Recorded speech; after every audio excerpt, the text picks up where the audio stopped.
जी friend, ये question SSC CGL 2023 pre का है, पार्टनरशिप का। तो मुझे इंपॉर्टेंट लगा क्वेश्चन, तो मैंने सोचा इसको सॉल्व करवा देते हैं। तो चलिए देखते हैं कि कैसे सॉल्व होता है। और मेरे चैनल पे आपको इसी टाइप के क्वेश्चन मिलते रहेंगे जो प्रीवियस ईयर आए हुए हैं। तो बेसिकली आपको क्या करना है कि इस चैनल पे आपको अगर कोई भी शॉर्ट क्वेश्चन या शॉर्ट मेथड से देखना है तो आपका वेलकम है इस चैनल पर। और मैं ये फर्स्ट वीडियो बना रहा हूँ, ठीक है ना। तो अगर आपको पसंद आए तो चैनल को लाइक और सब्सक्राइब जरूर करिएगा। ठीक है, शुरू करते हैं।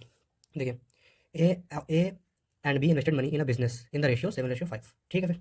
तो ये रिलेशन तो आपको पता ही होगा कि प्रॉफिट जो होता है वो इन्वेस्टमेंट इनटू टाइम के इज इक्वल होता है। ये चीज़ आपको पता ही होगी, ठीक है ना। मतलब profit directly proportional to time and directly proportional to investment. ठीक है ना, यहाँ से एक चीज़ क्लियर हो गई। अब ए एंड बी, ये इनका जो इन्वेस्टमेंट अमाउंट है वो क्या है, 7:5 है। ये भी बात क्लियर होगी। अब टाइम तो दोनों के लिए दे नहीं रखा, तो टाइम ये तो हमें मान सकते हैं ना कि मतलब एक एक साल के लिए होगा। तो अगर हम टाइम मान लो यहाँ पे लिख भी देते हैं, मान लो 12-12 मंथ, है ना, तो ये टाइम तो कट ही जाएगा, तो कोई फायदा नहीं। तो मतलब प्रॉफिट जो होगा वो इन्वेस्ट के रेशियो में ही डिवाइड हो जाएगा। तो मतलब हम ये इसको यहाँ पे लिख सकते हैं ना कि प्रॉफिट जो है वो भी 7:5 हो गया है।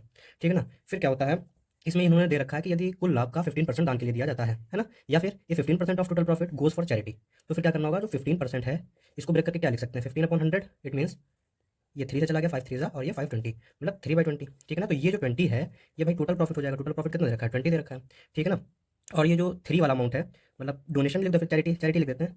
चैरिटी है, चैरिटी के लिए 3 हो जाएगा। और जो प्रॉफिट है, जो एक्चुअल प्रॉफिट है, वो एक्चुअल प्रॉफिट कितना हो जाएगा, 17 हो जाएगा। ठीक है ना। तो यहाँ पे 7 और 5 का सम कितना आ रहा है, 12। ये कितना दे रखा है, 17। तो इसको बराबर करने के लिए हमें क्या करना पड़ेगा, इसको 17 से मल्टीप्लाई करना पड़ेगा और इसको 12 से मल्टीप्लाई करना पड़ेगा। इतनी बात क्लियर।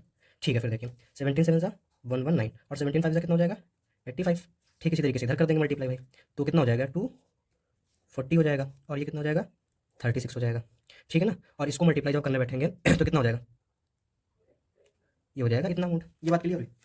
ठीक, इसका सम इसके बराबर हो गया। अब क्या करना पड़ेगा हमें, अब इस क्वेश्चन के लिए हमें क्या करना पड़ेगा कि इसमें देखो क्या दे रखा है कि लाभ में ए का हिस्सा 5950 रुपये है। ठीक है ना। तो मतलब ए का अमाउंट हमें क्या पता चला कि 5950। इधर क्या दे रखा है, 15950, इसका अमाउंट दे रखा है। तो ये कितने टाइम है भाई, तो ये हो जाएगा आपका 5 मतलब 50।